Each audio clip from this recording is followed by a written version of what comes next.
kritis dalam analisis wacana. Sebelum kita masuk dalam materi, langkah baiknya kita berdoa untuk Serida. Berdoa, mari kita berdoa.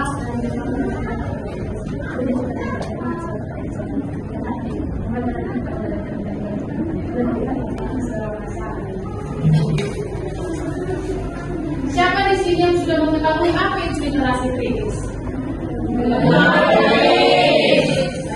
Di era digital saat ini, kita tidak hanya dituntut untuk membaca dan memahami teks, tetapi kita juga harus mampu mengetahui apa isi teks, tujuan dan dampak dari teks. Jadi, literasi kritis itu adalah kemampuan untuk menganalisis suatu informasi secara mendalam dan menganalisis makna tersembunyi, mengkritisi isi teks, dan mengaitkan teks dengan konteks sosial, budaya, dan kekuasaan.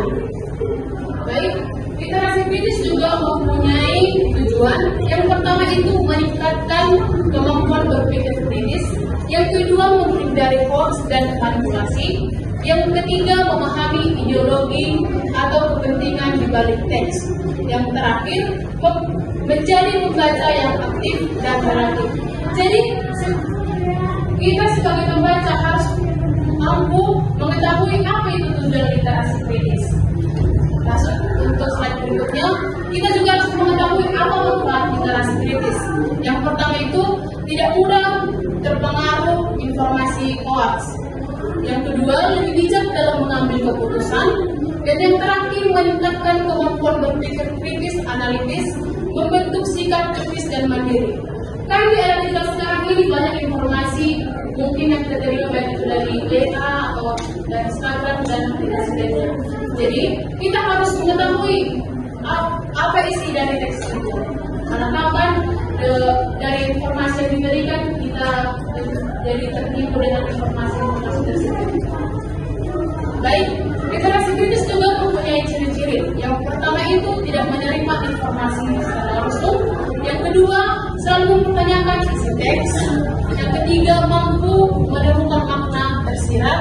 Yang keempat, mengaitkan teks dengan realitas sosial. Dan yang terakhir, menyadari adanya sudut pandang tertentu. Nah, dalam sebuah informasi, kita juga harus mengetahui apa sih tujuan dari teks itu.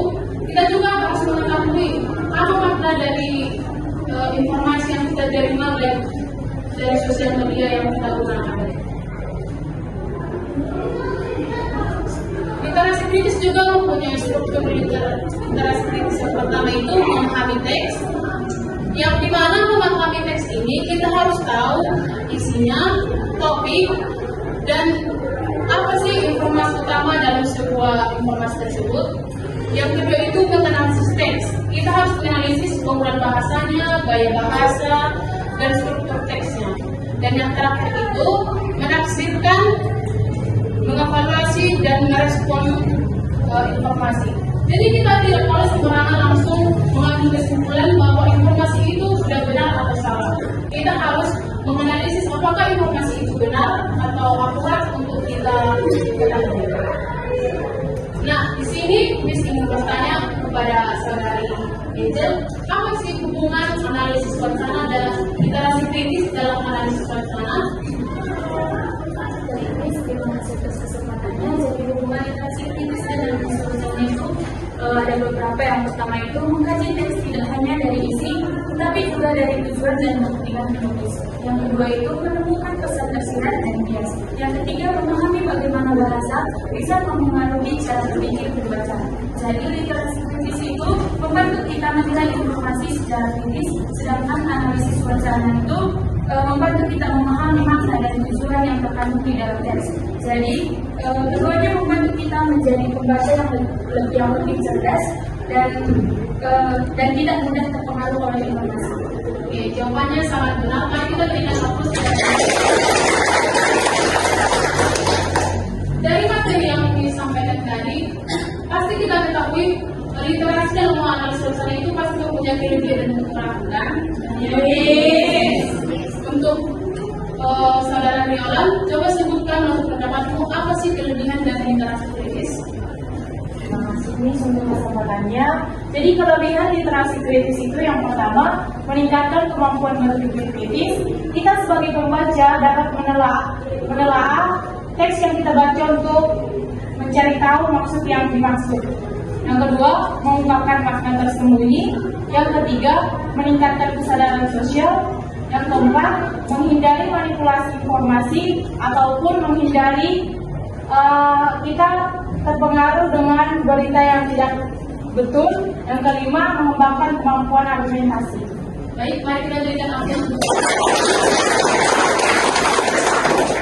Untuk Aldo, bisa sebutkan apa saja kekurangan dari literasi kritis?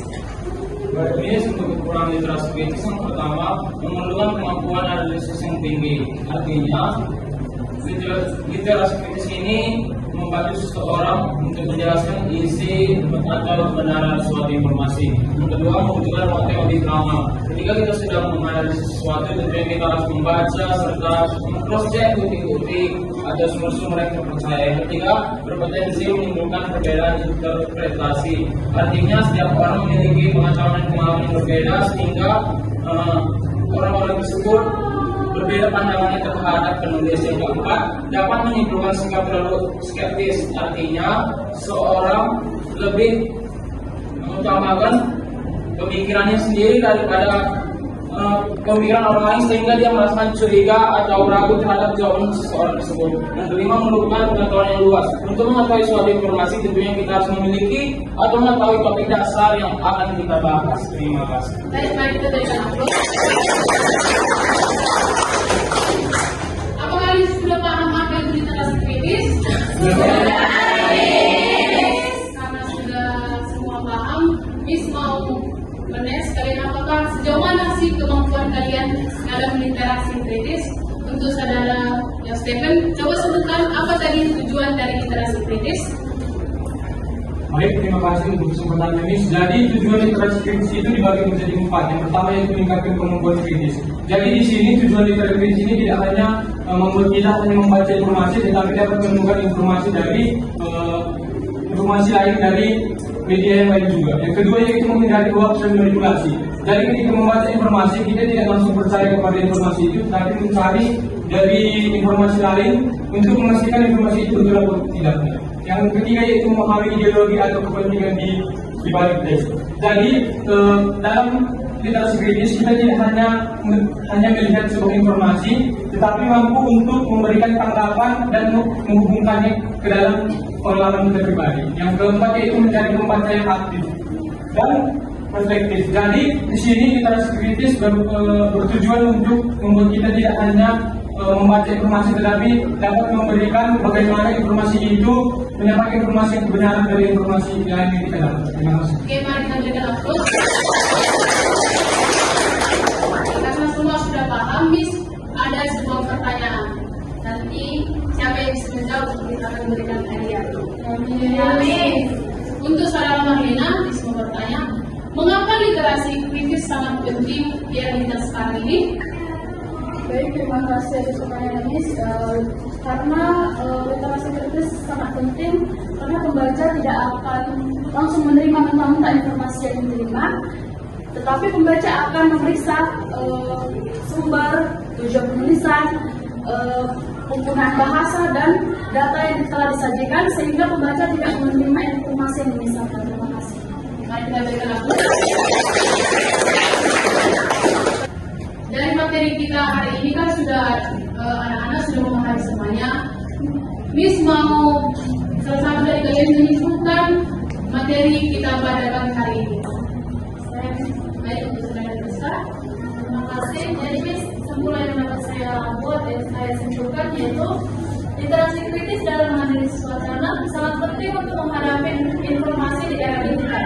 Dengan kemampuan ini, seseorang tidak hanya menjadi pembaca, tetapi juga penilai yang cerdas terhadap setiap informasi yang diterima. Baik, mari kita berikan aplaus. Sekian dari materi kita pada pagi hari ini. Sebelum kita menutupnya, marilah kita tutup dengan doa dari pimpinan dan putri. Untuk pembelajaran kita pada hari ini.